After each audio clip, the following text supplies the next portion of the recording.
Va ora in onda il notiziario di Radio Libertà, realizzato in collaborazione con Il Sussidiario.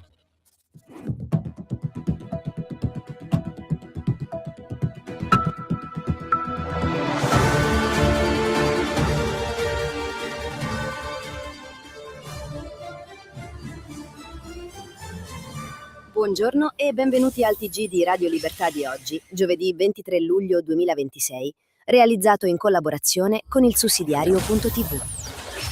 In apertura, la guerriglia urbana di Bologna. Dopo 64 appartenenti alle forze dell'ordine feriti, Matteo Salvini difende gli agenti e rilancia il principio chi rompe paghi. Sui treni e nelle stazioni arrivano le bodycam per gli operatori di FS Security, mentre Alberto Gusmeroli sfida Bruxelles sull'auto. Basta ideologia elettrica, sì alla neutralità tecnologica. Sul caro carburanti, Giancarlo Giorgetti valuta lo scudo delle accise mobili. Salvini detta poi le priorità al governo. Prima l'autonomia, quindi la legge elettorale. Infine, il caso Ilaria Salis. Il Tribunale di Milano riconosce oltre 300.000 euro a 2 ex collaboratori. L'europarlamentare annuncia ricorso. Questi i titoli, ora il resto del giornale. Bologna. Chi rompe, paghi. Matteo Salvini difende gli agenti. 64 appartenenti alle forze dell'ordine feriti, mezzi danneggiati e vetrine colpite. Dopo la guerriglia urbana di Bologna, Matteo Salvini propone che chi organizza una manifestazione risponda economicamente quando il corteo degenera. Salvini ha incontrato gli agenti e difeso le divise, marcando la distanza dal sindaco Matteo Lepore dopo la morte di Abderrahim Fakir. Servono accertamenti rigorosi, senza condanne preventive della polizia. Manifestare è un diritto, devastare no. Ferrovie, bodycam contro il degrado. Più sicurezza su treni e stazioni. Sono già 1028 gli operatori di FS Security dotati di bodycam. Diventeranno 1100 entro la fine del 2026 e circa 1300 entro il 2028. Le telecamere documenteranno aggressioni e situazioni critiche, tutelando personale e passeggeri. Gli addetti non sono agenti di polizia, ma operatori impegnati nella protezione ferroviaria. Il progetto sostenuto dal Ministero di Matteo Salvini punta su presenza, controlli e ricostruzione dei fatti. Più sicurezza per chi viaggia e per chi lavora in prima linea.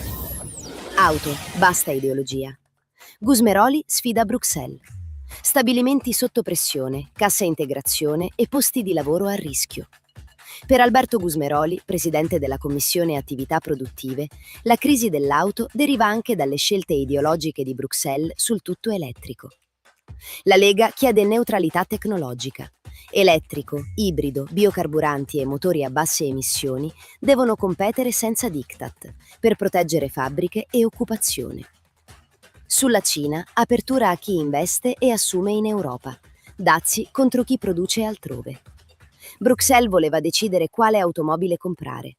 I cittadini hanno risposto non comprandola e ora il conto arriva all'industria. Carburanti, possibile scudo mobile. Giorgetti valuta rimodulazione delle accise. Il rialzo del petrolio spinge i prezzi alla pompa e colpisce pendolari, autotrasportatori, famiglie e imprese. Giancarlo Giorgetti conferma che il governo valuterà le accise mobili. Il meccanismo userebbe il maggiore gettito IVA dovuto all'aumento del greggio per ridurre temporaneamente le imposte sui carburanti.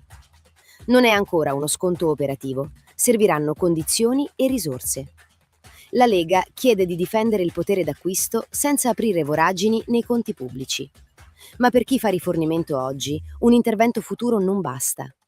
Il governo vigili sulle speculazioni. La crisi internazionale arriva subito alla pompa. Prima l'autonomia, poi lo stabilicum. Salvini detta le priorità al governo. Mentre la politica discute di legge elettorale, Matteo Salvini ricorda che prima delle convenienze di palazzo vengono gli impegni con gli elettori. Per la Lega l'autonomia resta una priorità. Salvini non chiude alle preferenze ed è favorevole a un sistema che consenta a chi vince di governare 5 anni. Ma indica questioni più urgenti: autonomia, energia e bollette. Le regole elettorali contano, ma famiglie e imprese attendono risposte. Prima mantenere la parola data e rafforzare i territori, poi discutere le candidature. Ilaria Salis licenzia 2 lavoratori. Sentenza sul lavoro, farà ricorso. Il Tribunale di Milano ha riconosciuto a 2 ex collaboratori di Ilaria Salis poco più di 300.000 euro. Secondo la decisione, sono i compensi previsti fino alla scadenza dei contratti nel 2029, interrotti senza giusta causa. Salis sostiene di non avere conosciuto il procedimento, definisce la decisione surreale e annuncia ricorso. Non è una condanna penale, ma una sentenza di primo grado in materia lavoristica, quindi impugnabile. Resta la contraddizione politica. Chi invoca i diritti del lavoro deve rispettarli anche quando finiscono gli slogan e cominciano i contratti. Radio Libertà, in collaborazione con il sussidiario.tv, presenta gli approfondimenti di oggi. Giustizia a doppio standard. Roggero e Bologna, doppio metro. Mario Roggero ha sparato e ucciso. Nessuno può trasformare la legittima difesa nella licenza di inseguire e giustiziare.